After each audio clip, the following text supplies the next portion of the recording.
The Dubbing King software presents Dubbing in Film, Video Games and Music. A comprehensive guide. A brief synopsis on dubbing. When was the last time you had a long conversation with someone about dubbing? I'm talking about real dubbing. The process of providing films, video games, or other types of media with audio that's different than the original language. Dubbing is a post-production process where the original language of recording is swapped with audio in a different language and is then mixed with the audio of the media to make it as natural as possible. It gets more complicated than that, but in a nutshell, that's what dubbing is. Though not very common for Americans to hear in films, dubbed content is common in many other countries. For example, the majority of the world did not experience Avengers: Endgame this past spring. English, through the magic of dubbed content, allowed non-English speakers to get the full experience. For us English speakers, however, dubbing is still occasionally seen. Dark, arguably Netflix's hottest show at the moment, was originally recorded in German. Though there are some English subtitlers who wish to experience the original performance, which we'll also cover later on, the majority of people watch this show as a dubbed film. Even though it might seem rare, a huge portion of Americans who watch the show experienced it with English dubbing. Dubbing versus subtitles versus voiceovers, what's the difference? This is where it can get a little confusing.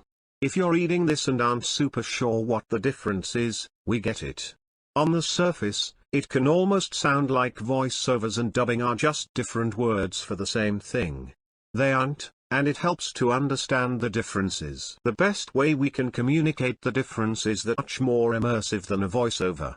A voiceover generally tends to be narrative by nature, it does not capture the original tones of the actors, and also does not sync up with the movements and mouths of the original characters. A voiceover communicates the message, but usually not the emotion.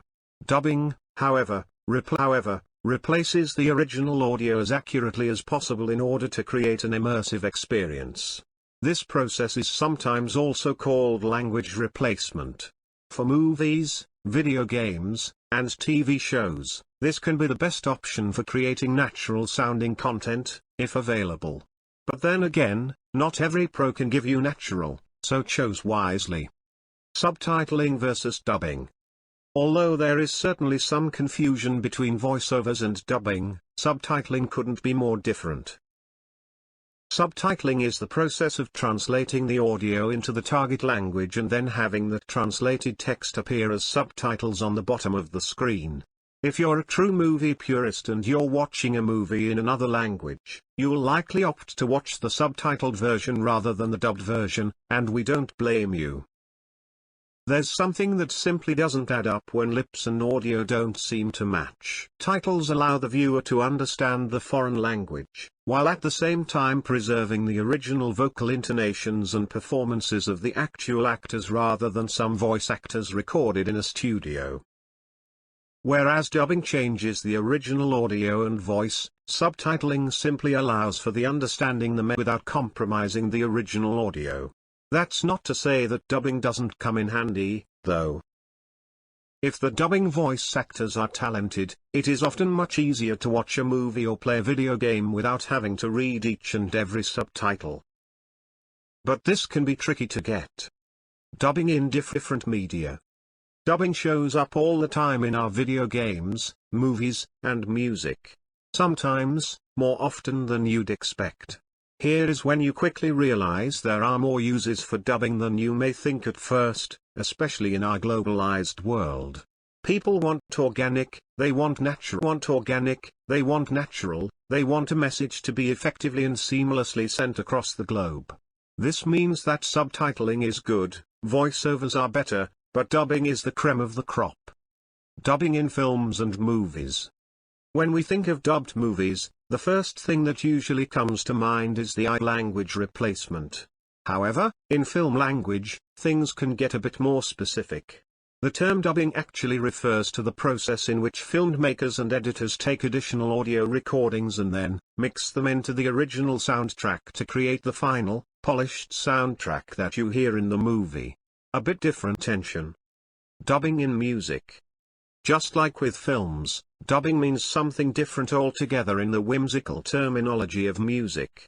In music, this process is when you transfer or duplicate a song. The song in question can be transferred to a different medium or the same one, but the point is that this copied over. Dubbing in video games. Though dubbing in music and films takes on a very different meaning than it does normally, video games break the mold. In video games, it works pretty similarly as we've explained above. You replace part of the original language with voice actors in a new language. The actors in a new language. There is a lot of discussion over whether subtitling or dubbing, also known as the subs versus dubs debate, is the best choice for video games, and you can find raging fan bases that will back up whichever position. How dubbing works. Before we get into technicalities, it's critical to know that there are a few different methods that are used to dub content. Ranging from looping to ADR to voiceovers, it can get confusing pretty quickly. Fortunately, we're here to help you understand the different techniques used for all kinds of dubbed media and what they aim to do. What are the different kinds of dubbing? 5. Release. Once all these steps are completed, you'll be ready to release your dubbed project. Congratulations! The release can have its own technicalities and implementations, but this will differ from project to project and medium to medium. And you're done. Which should I choose? From subtitling to dubbing, ADR to lecturing, and video games to films, it can all be overwhelming at first, we know. That said, it's worth taking the time to decide what will be the best fit for your project. A large part of deciding which route to take will depend on it and time constraints. It's great to get these defined before you start exploring your potential options. Recommendations. If you are interested in immersion and have a low budget, subtitling may be the way to go. On the flip side, projects with more of a focus on ease of understanding are suited for proper dubbing.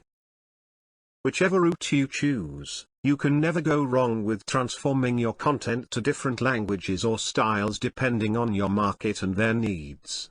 You'll expand your audience, and get your content out to entirely different groups of people. Remember, communication is in the middle of it all. And your ultimate goal is to get your message across. Not all dubbing is created equal. Here are the main differences between them. 1. Voiceover. We've talked about the differences between voiceovers and what is typically considered dubbing, but technically speaking, voiceovers are a type of dubbed work. You'll generally see these in interviews or non-narrative media. Since the voiceover primarily exists to communicate the overall message, and not necessarily to immerse or to create an illusion that the speaker is actually saying the dubbed words. 2. ADR. Generally conserved for extremely expensive feature films, looping, also known as ADR looping, is likely the most difficult and time-consuming method of dubbing. For ADR, you'll need automatic dialogue replacement, ADR, equipment, and it can get pretty expensive. Through looping, the process of essentially looping short phrases of narration at a time and syncing it perfectly, will result in the best finished product according to many filmmakers. 3. Lock-to-picture recording. This is a more affordable alternative to ADR, and the process is also slightly different. Basically, professional voice actors watch the film or media and try to translate and replicate the original performance as best as possible.